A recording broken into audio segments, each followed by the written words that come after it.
Hi guys, I'm Tara Lipinski. And this is Todd Kapistashi. And you are listening to Unexpecting, the podcast. Here we are. Well, update us on, let's jump into it, on our surrogate second journey. Okay, surrogate second journey. Appointments are booked. She has a September 30th appointment in her home state. She's not in California. She's in Oregon. So she is getting a polyp that we noticed on the medical exam by Dr. Beck. So we did the medical testing. She passed that. She went to Dr. Beck. She spotted a small polyp, but she says it's nothing. It's like almost like a little skin tag. You're just going to remove it just so we're clear.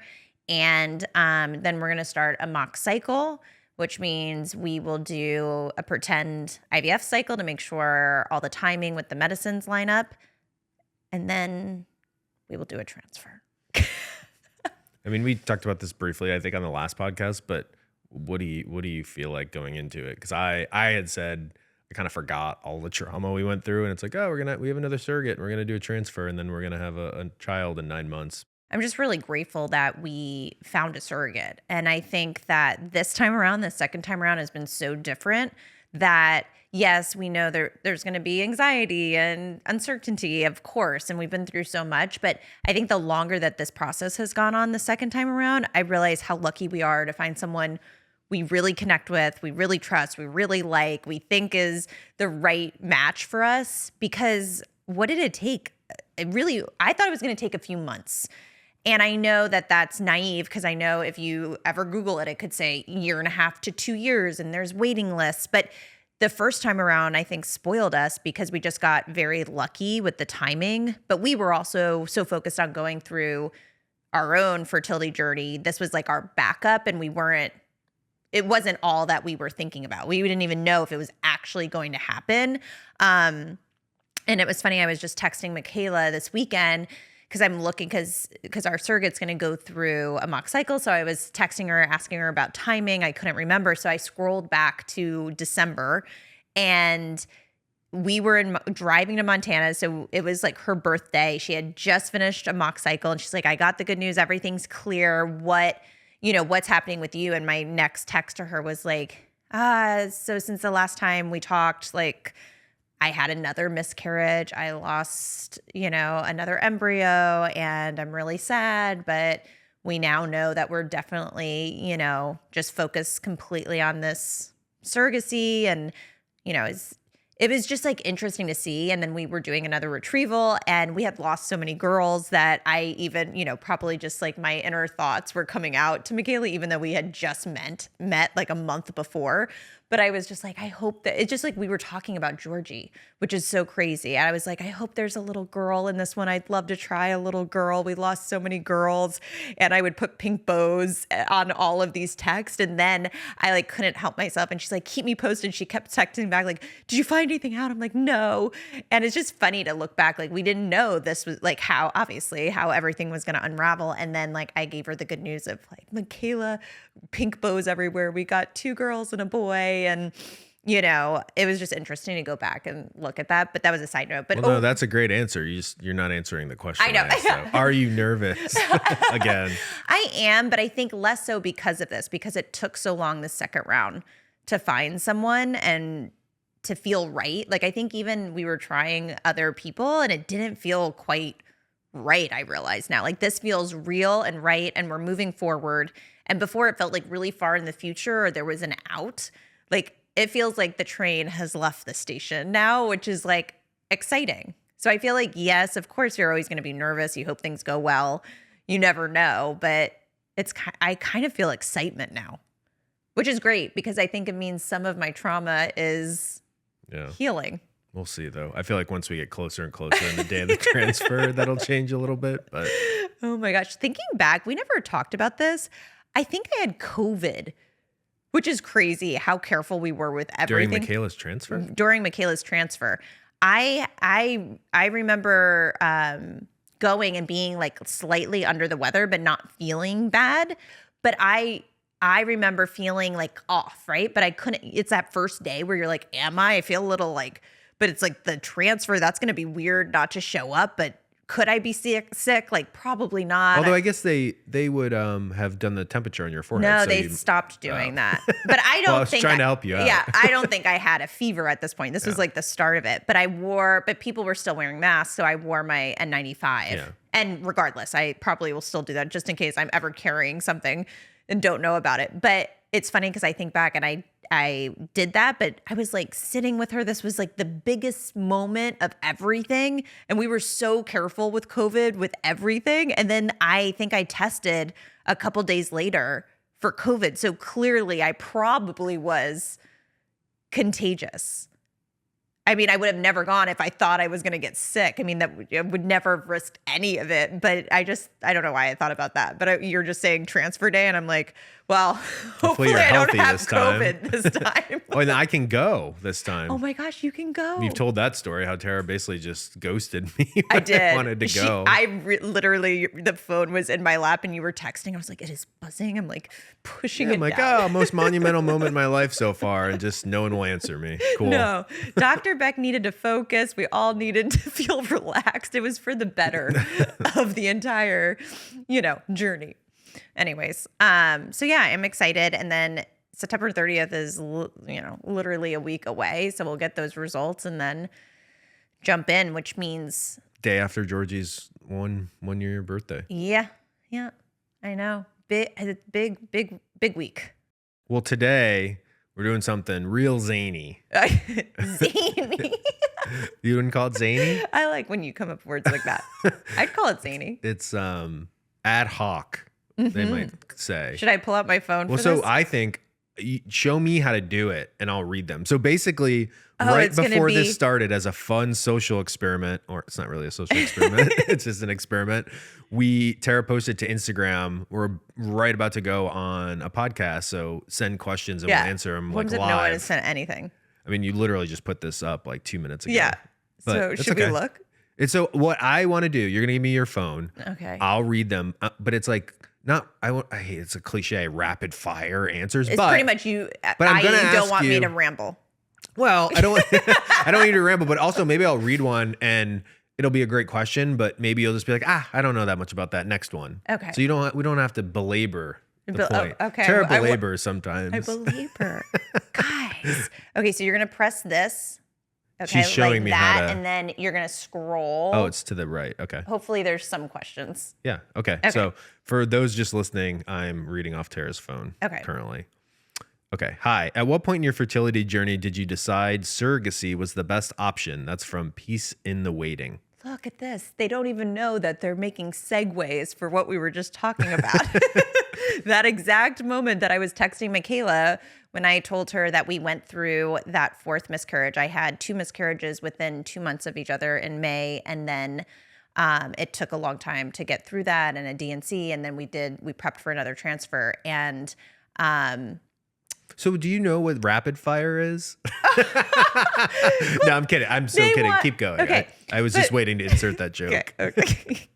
But I think that fourth miscarriage, I'm sure you can speak on this too. It was just, there was no more, let's get back up and try again.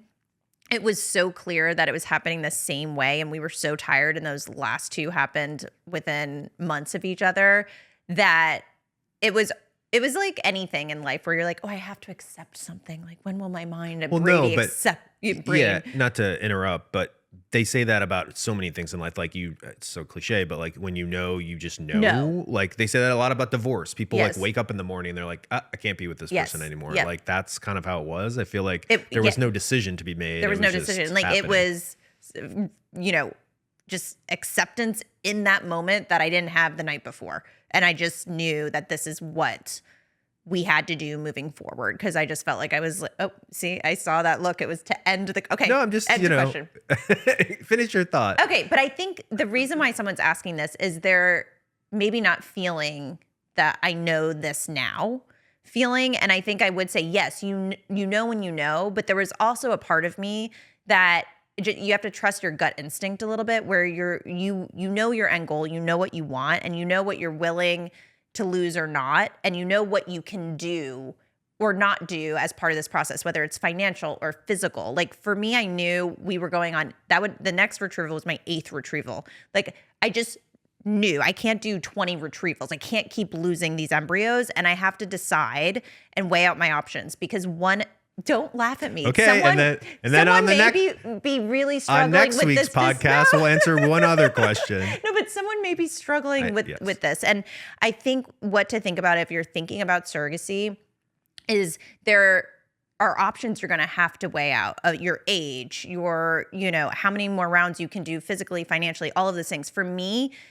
I realized, okay, we had a lot of genetically normal embryos. I'm also nearing 40. I was about to turn 40. What do I want more? Do I want our genetically normal embryos to come to life, whether that's through surrogacy, or do I want to keep trying to get pregnant myself and experience 9 months of pregnancy? And I tried so hard and I was so tired that I finally got to the point where I had to push myself over that ledge of, how are you going to feel if you lose all those embryos and then you're starting at square one and maybe you'll never experience pregnancy anyway? So I think just having those hard questions with yourself of what is your end goal and how long do you want to take to get there and what are you willing to lose? And I realized I wasn't willing to lose all of our embryos we had on ice. Okay. All right, rapid fire question number 2. Keeping them brief and succinct here over at the Unexpecting podcast. This question comes from Jill Morty, one of Tara's best friends. How are you so pretty? Question of the day from your biggest fan. Okay, that's not a question. That's a compliment. Did Thank she you, really Jill. write that? Yes. Oh, Jill. Shout out Jill Morty. This is a real question. Leslie Wang, have you ever done ovarian PRP? Oh, this is a good question. No, I have not. I was on the verge of thinking about it because ovarian PRP is where they take your blood and then they take out, I think I don't want to say anything wrong, but the plasma and the certain parts of your blood that, people do PRP for, anti-aging, all of these things, hair loss. And so they're doing this for your ovaries to hope, to rejuvenate, to stimulate, to hopefully get a better retrieval and a better IVF cycle. So a lot of people are doing that. And I did a lot of research on it and there's so many split outcomes of, is it helpful or isn't it? Some people will say, I've done this amount of PRP, nothing changed. My results were exactly the same. And then other people really were swearing by it. And I talked to people that had done it and not done it. And I kind of found it really was such a toss up that I was like, oh, I don't know, if this has been around long enough to really have enough answers, where I felt like I was going to go do that treatment. And then, this other part was, when you read about PRP or ovarian PRP, there were some things that scared me a little bit, which I think the more that they do, the more you'll realize isn't a risk. But, there are things of because it's rejuvenating in cells and all of these things, you just want to make sure that you're completely comfortable taking this next step and knowing that it may work and it may not work. But there's some doctors and patients that swear by it.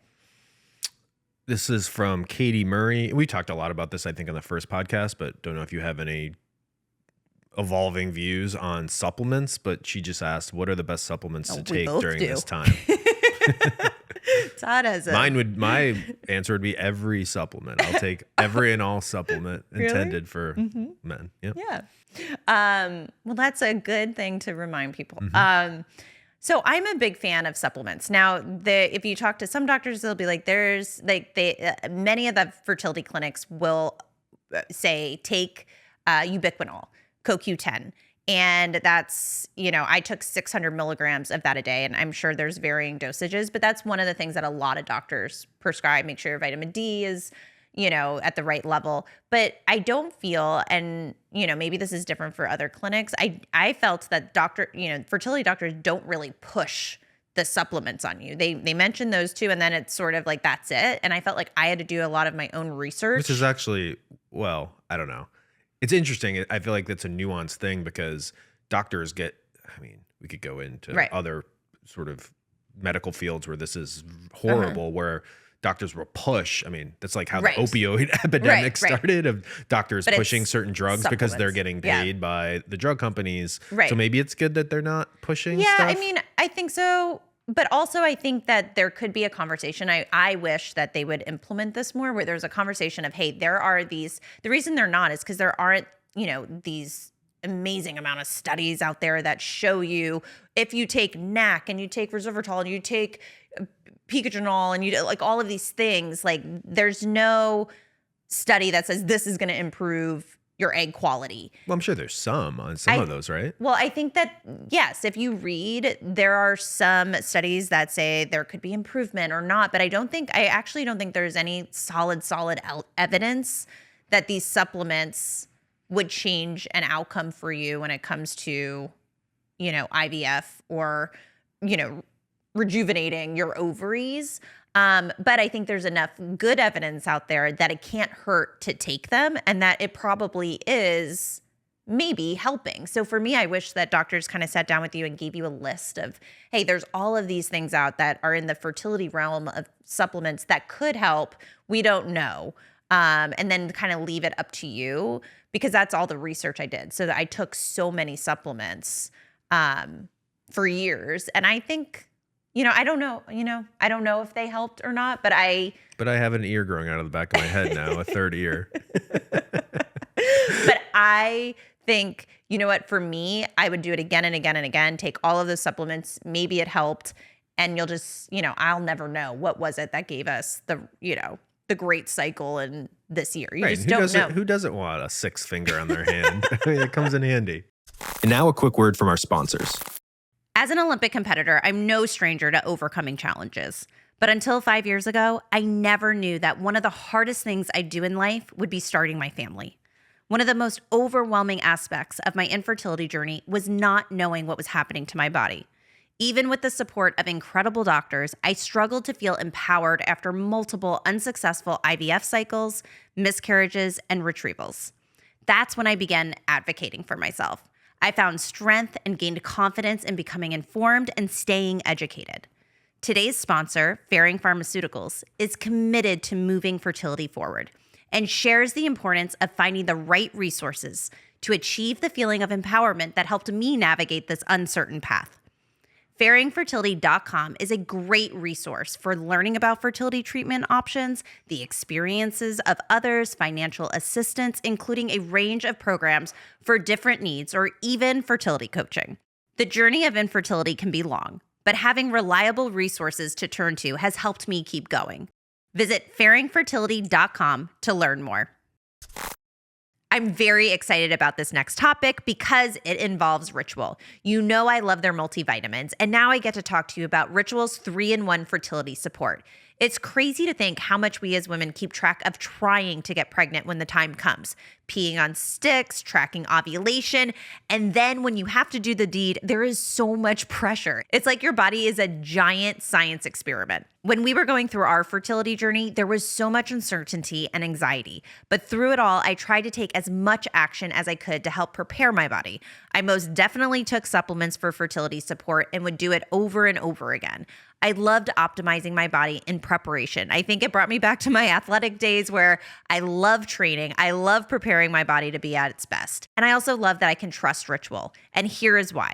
With Ritual's 3-in-1 fertility support, the conception science is covered, which will be one thing taken off plates of women trying to figure out what they can do to add to their plan for the quote-unquote trying phase. Designed in partnership with an OBGYN and a leading fertility specialist, this twice-daily drink mix is formulated to support conception outcomes. And it tastes like light, refreshing lemonade, which is a plus. This features 3 clinically studied ingredients in clinically studied dosages. 2 of those things are NAC and CoQ10. Plus, it's rigorously third-party tested for heavy metals, allergens, and microbes for safety during preconception and pregnancy. For more pre-pregnancy support, bundle fertility support with Ritual's Essential Prenatal Multivitamin. So bring the fertility science back to your bedroom with 3-in-1 fertility support from Ritual. Get 25% off your first month for a limited time at ritual.com/Tara. That's ritual.com/Tara for 25% off. Next question is from KDE Green. Getting ready to start first IVF round. What are your tips? Okay, so first IVF round Rapid fire.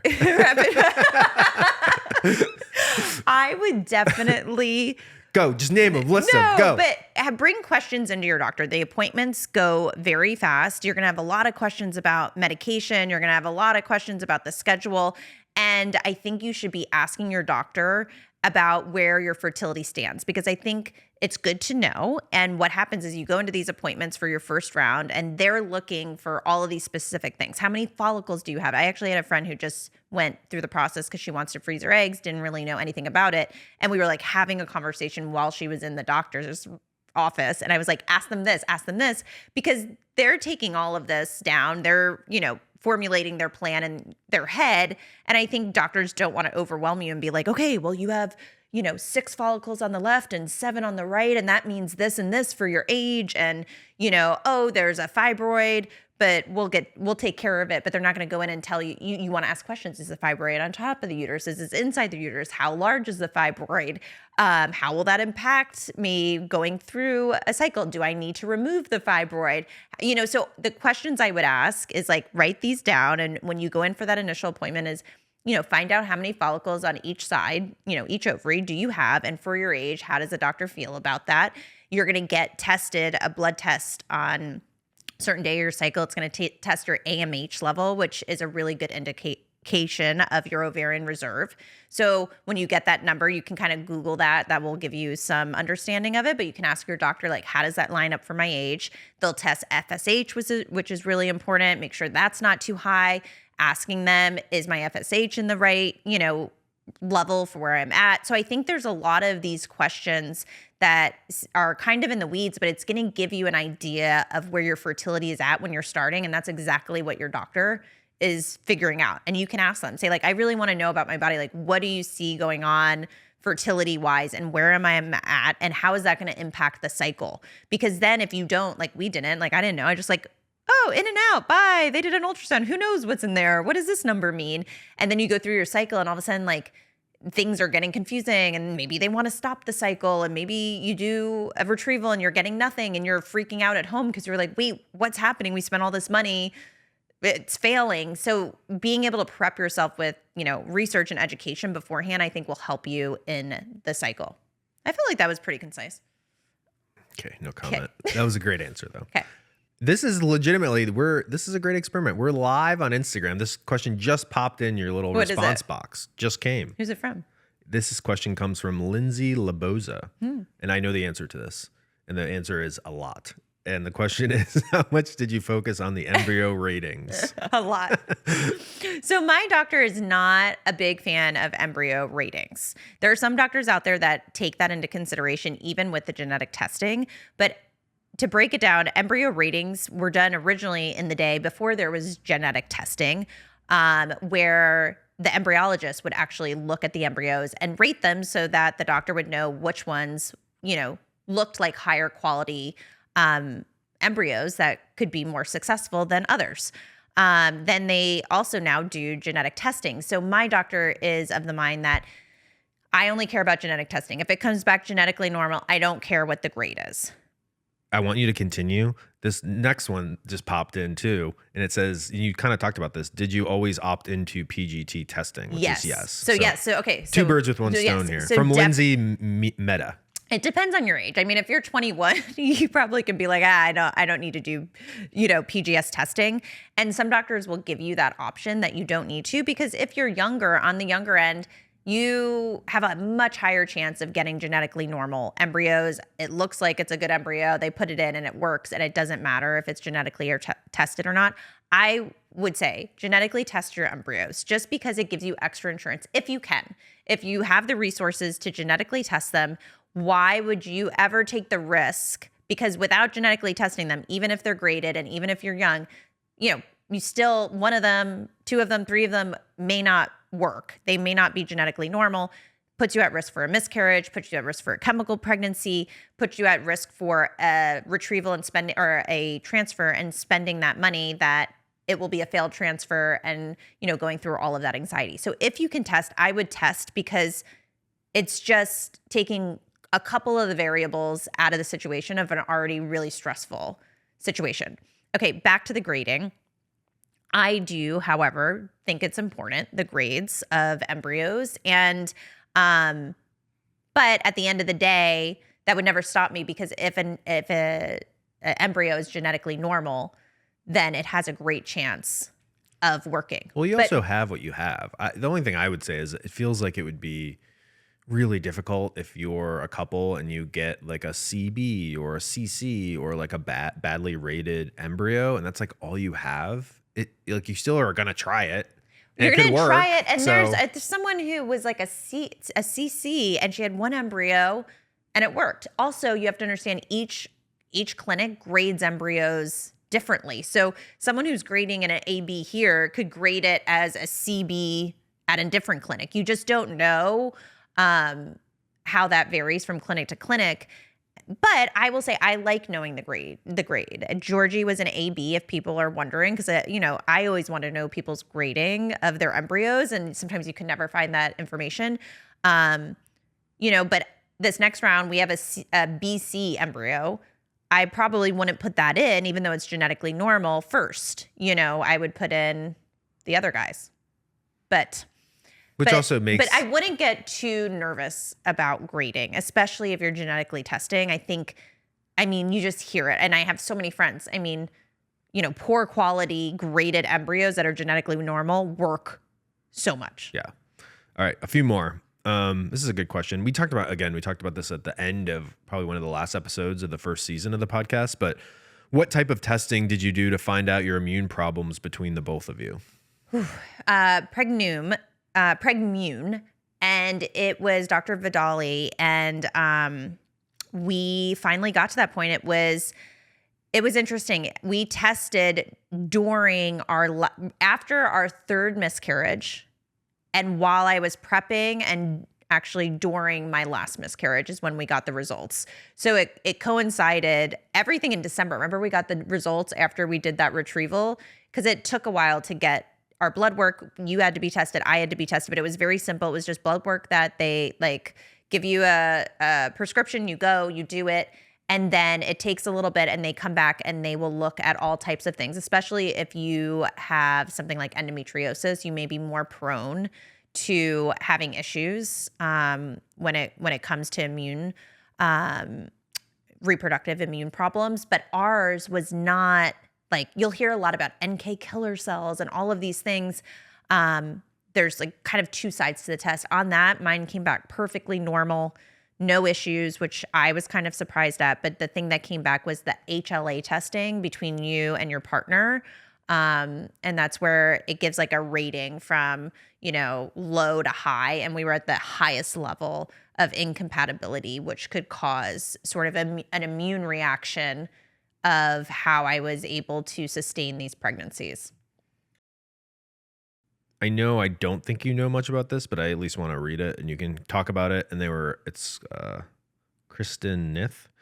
And she asked, can you discuss PCOS and infertility in an upcoming ep? You know what? I feel like I know a lot, TK, but I know about PCOS, and that affects obviously women's cycles and fertility. But since it's something that I haven't personally dealt with, I haven't done the deep dive research like I have in other things of IVF or endo or, miscarriage. But, we could get a good expert on to talk more about PCOS, because I know so many women struggle with that. I feel like people ask about, even my friend Chad was like, oh, did Tara have PCOS? Yeah. I wonder why he asked me that, but yeah, it might be worth maybe getting someone on who knows a lot about it. Yeah, because so many people struggle with it. Were you ever diagnosed with DOR? No, I was not diagnosed with DOR. DOR stands for diminished ovarian reserve. I wasn't diagnosed with that. And what is it exactly though? So, that's what I was saying earlier. You can check your AMH, which is sort of an indicator of what your ovarian reserve is.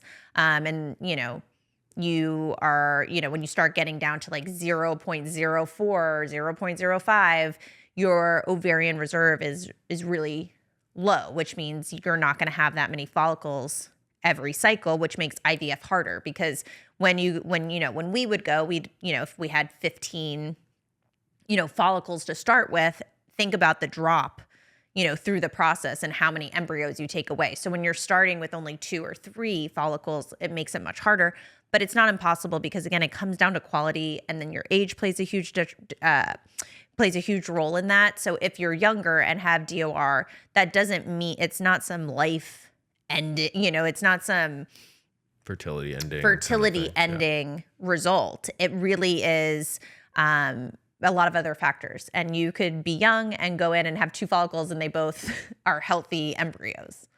I knew the answer to that. I was just trying to be a good moderator. You know what DOR means? Of course. Okay. You're a great moderator, by the way. I know the answer to this, but did you ever try Lupron for endo treatment? Good question. So Lupron suppresses everything, which makes you feel, they call it's a rough drug just because it will almost mimic sort of putting you, if you do Lupron depot, a medically induced menopause. But there's baby Lupron, which we use during cycles as sort of my protocol, but I never did Lupron depot. And, that was a big discussion for a while. And in the beginning, before I did more research, I was very afraid of Lupron depot because you go on the internet and there's just all of these horror stories and, what it does to your body. And, to be honest, if I was back, this will go to show you after all the research I've done, all the people I've talked to, doctors I've talked to, I would feel very comfortable taking Lupron depot if needed, through another fertility treatment. So I would definitely take it. I didn't need to because we did Receptiva, which is the test that looks for BCL6 cells and inflammation. And my score came back, 0. So it indicated that I didn't need to go on a protocol like that. I think that's a good amount of questions. It really right? is. I feel like I was rapid. I'm a little out of breath. Well, we could maybe the next podcast do this again because this was kind of fun. All right, we didn't finish it all. So anyone who put in a question, keep an eye out. Next time we do a podcast, maybe we'll do this again. Yeah. All right, awesome. All right, see you guys. All right, love you, TK. Love you. Thanks for listening to Unexpecting the podcast. Please subscribe, leave a review, and follow Unexpecting Pod on Instagram for info about upcoming weekly episode releases.